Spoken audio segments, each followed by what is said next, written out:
Hello everyone, welcome back to our channel Login Aid. In this video, I will guide you on how to log into Viventium Payroll account.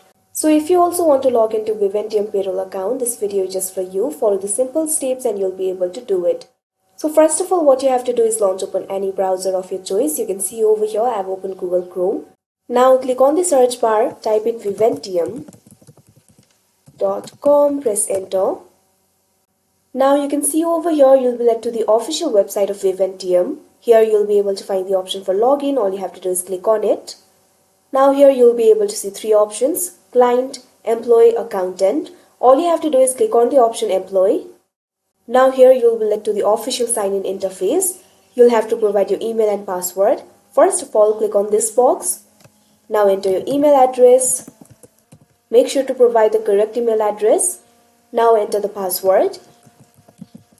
Make sure to enter the correct password. If you have forgotten your password, you can click on this option forgot your password and then you'll be able to reset it.